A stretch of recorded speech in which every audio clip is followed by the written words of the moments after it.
Welcome to This Explainer. Today, we're diving into a text that completely dismantles a massive historical illusion. We're talking about Frederick Cooper and Anne L. Stoller's groundbreaking work, Tensions of Empire. For decades, history books have painted colonial empires as these unified, unstoppable machines. Well, this text shatters that myth.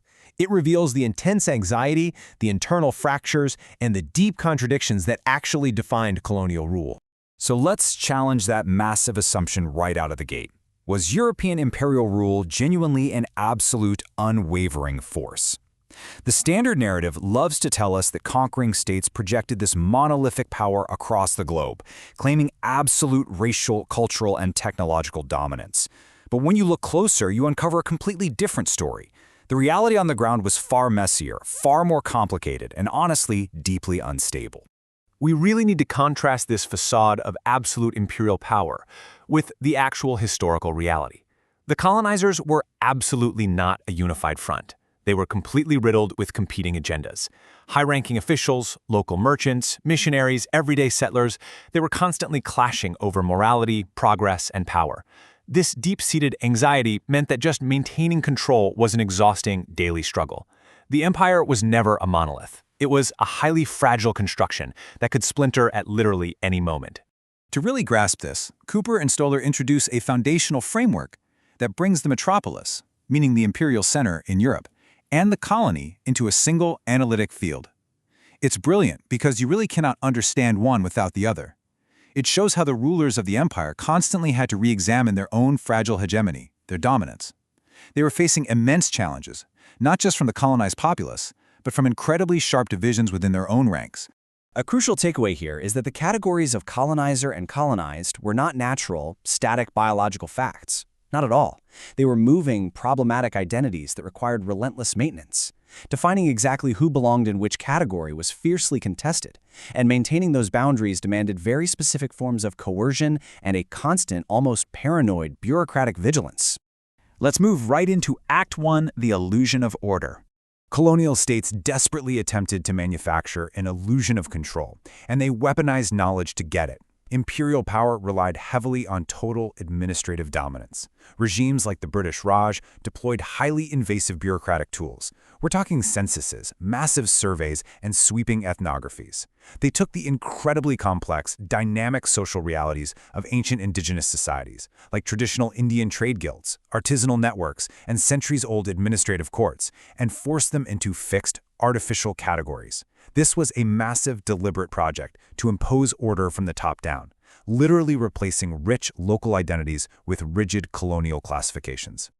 As the text points out, the colonial state pretended it was just a neutral observer simply recording facts. But in reality, the state was actively inventing these rigid racial and social classifications to secure its own dominance. They deliberately hid their act of creation behind the lie that these racial categories were simply a natural occurrence. The sheer scale of this effort was absolutely staggering. The colonial bureaucracy became obsessed with classifying people and their attributes. This immense accumulation of knowledge was an anxious, desperate attempt to tame the visual and social world of the colonies. They believed that by defining the categories of rule, they could essentially define the reality of rule. But here is where things take a really unexpected and fascinating pivot.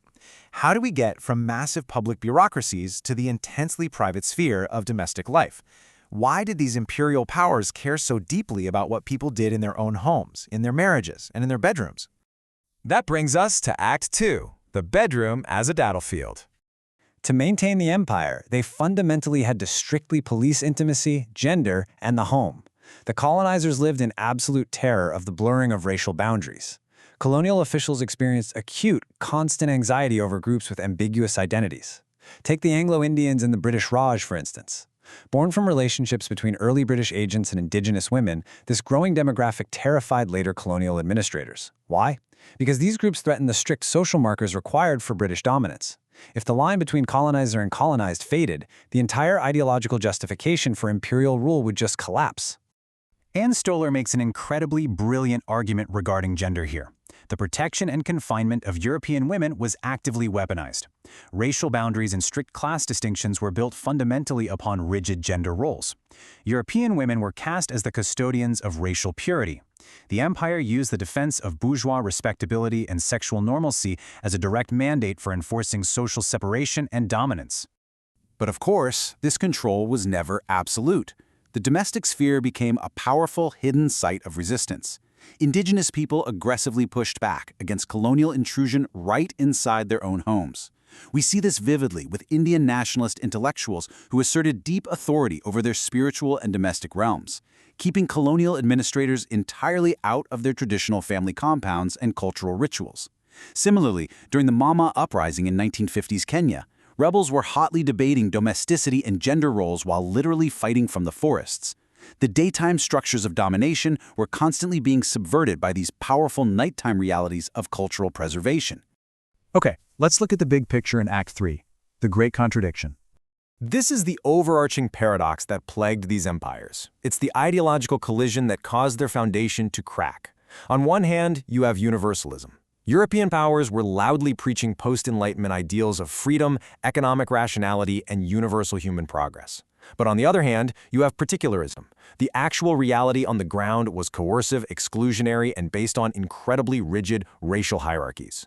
There was this profound, irreconcilable tension between the lofty European rhetoric of freedom and the strict subjugation they actively maintained every single day. This contradiction crystallized perfectly in the so-called civilizing mission. And this mission opened up a highly dangerous question for the colonizers. Think about it. If they actually succeeded in making colonial subjects into civilized, disciplined workers and obedient farmers, wouldn't that erase the very boundary that justified colonial rule in the first place? If the colonized become equals in progress, the empire loses its entire reason to exist. Which leads us directly into our final act. Act 4, Contested Authority and the Fragility of Empire. Ultimately, these internal tensions fractured the imperial facade for good. Tracing the timeline of this collapse, we see that in the 1920s, the British shifted to indirect rule, to artificially confine subjects to local, traditional spaces, essentially trying to keep them out of global politics. By the 1930s, economic depression sparked massive unrest. Then, in a really desperate pivot in the 1940s and 50s, European powers attempted to revitalize their empires through state-controlled economic development programs. As the authors demonstrate, this proved to be a massive miscalculation. The authors outline how this path to failure unfolded in 3 main steps. These sweeping reform drives, which were intended to save the empire, actually accelerated its end. First, they imposed harsh new demands on local resources. Second, they created modern expectations that colonial authorities simply could not deliver on. And finally, these aggressive interventions fueled deep frustration among the populace, focusing their resistance squarely on seizing control of the state itself. In the end, the developmentalist rationale entirely failed to contain the fundamental challenges to European rule.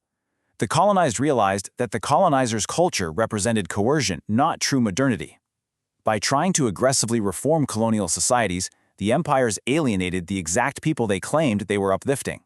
These compounding contradictions ended up empowering fierce, unified anti-colonial nationalisms. So, to summarize the core thesis here, the colonial empire was never an omnipotent monolith. The otherness of the colonized was a heavily manufactured construct. The authors portray the empire as an incredibly fragile, anxious system that required constant, exhausting maintenance just to survive. Its own internal contradictions practically guaranteed its eventual downfall. I want to leave you with this final provocative thought. We've seen how the boundaries of race, class, and identity were artificially engineered and fiercely contested by empires of the past. So ask yourself, how are those very same manufactured tensions still quietly shaping global power dynamics, institutions, and our own identities today? Thank you for watching this explainer.